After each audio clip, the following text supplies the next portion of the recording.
Alors que Tesla cherche à obtenir des autorisations pour lancer un service de robotaxi en Californie, où plusieurs de ses concurrents le font déjà depuis des années, et qu'il cherche à le faire aussi au Texas, parlons de ce qu'il s'est passé cette semaine en France, car oui, il y a du nouveau aussi chez nous.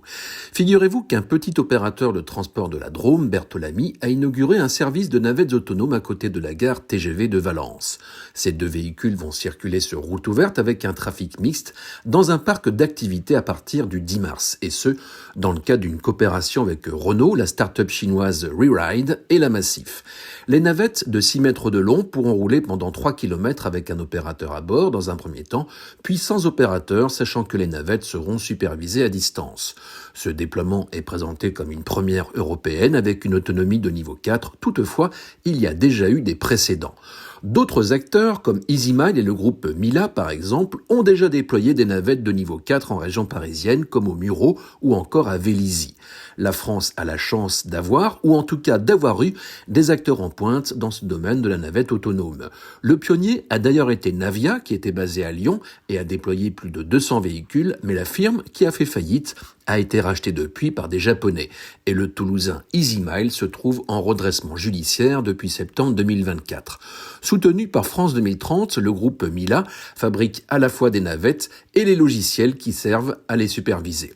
Des déploiements sont prévus prochainement sur La Rochelle avec 140 km de route couverts par 4 navettes, ainsi que sur l'autoroute A10 près de Massy ou encore sur le site de l'UTAC à Montlhéry. Pour en revenir au service qui sera proposé à côté de la gare TGV de Valence, il va permettre de proposer une alternative de transport pour les personnes qui travaillent dans la zone du parc d'activités Rovaltin. Et la vitesse des navettes sera poussée à 36 km/h. C'est aussi une illustration de l'approche de Renault qui mise sur la conduite autonome pour le transport public. La marque aux losanges a déjà travaillé avec ReRide pour proposer des navettes de niveau 4 lors du tournoi de Roland-Garros l'année dernière.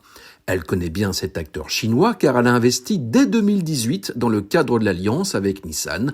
Au passage, ReRide a déployé 700 véhicules autonomes qui ont déjà parcouru 28 millions de kilomètres en Asie, au Moyen-Orient et en Amérique du Nord. Pour sa part, Renault a d'autres projets, comme le déploiement de minibus autonomes en 2026 à Châteauroux au sein des lignes de transport. Et le constructeur veut proposer également aux développeurs une plateforme robotisée sur la base du master. Quant à Bertolami, sous le nom de service de Betty, cet opérateur de transport milite pour l'emploi de navettes autonomes dans les territoires ruraux. C'est une alternative à la voiture particulière et au transport en commun plus classique. Cet exemple montre que le transport autonome n'est pas que pour les grandes villes.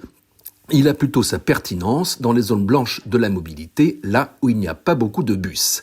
Oui, les robotaxis roulent en Chine et aux USA, mais en France, on sait construire des navettes sans chauffeur et les gérer à distance.